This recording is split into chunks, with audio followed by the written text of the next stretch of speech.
إذا ألقى الزمان عليك شرا وصار العيش في دنياك مرا فلا تجزع لحالك بل تذكر.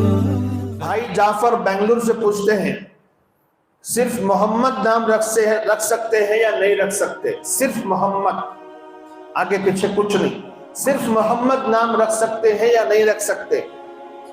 کیونکہ ہماری گھر کی عورتیں کہتی ہیں کہ ایسا صرف محمد نام نہیں رکھنا چاہیے، اس سے بے ادبی ہوتی ہے۔ اچھا پہلے یہ بتاؤ یہ سوال کس کس کے ذہن میں ہے ایسے بھی؟ جواب سن لیجئے۔ محمد حضور اکرم صلی اللہ علیہ وسلم کے ناموں میں سے ایک نام ہے، آپ صلی اللہ علیہ وسلم کے ناموں میں سے ایک نام ہے جو اللہ تبارک و تعالیٰ نے آپ کے لیے منتخب فرمایا۔ بخاری کی ایک روایت ہے جس میں یہ بات ہے کہ خود اللہ نے حضور کا نام محمد رکھا ہے، خود اللہ نے حضور کا نام محمد رکھا ہے۔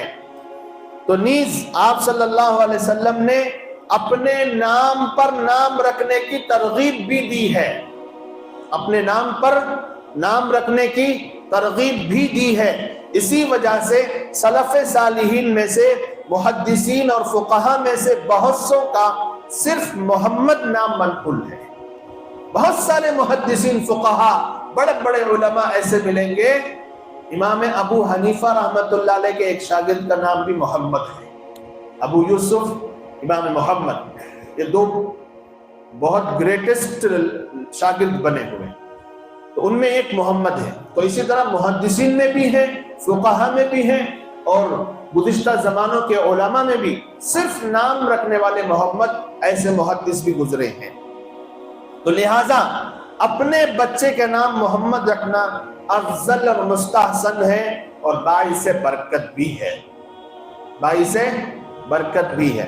اور اگر کوئی محمد کے ساتھ دوسرا نام ملا کر رکھنا چاہے تو اس میں بھی کوئی حرج نہیں، جیسے محمد مطیع الرحمن، محمد عمر، محمد ریان، ایسا تو محمد کے ساتھ رکھ لینا بھی ٹھیک ہے۔ صرف محمد اگر رکھنا چاہیں تب بھی رکھ سکتے ہیں، پکارنے میں کوئی بے ادبی نہیں ہوتی، کیونکہ ہم نے حضور کے نام پر نام رکھا ہے، حضور ہی کو نہیں پکار رہے ہیں۔ نہیں سمجھ رہے فرق؟ ہم حضور کو نہیں پکار رہے ہیں، اگر حضور کو پکاریں گے تو محمد صلی اللہ علیہ وسلم کہنا ہوگا، اگر صرف بیٹے کو پکار رہے ہیں تو محمد پکار سکتے ہیں۔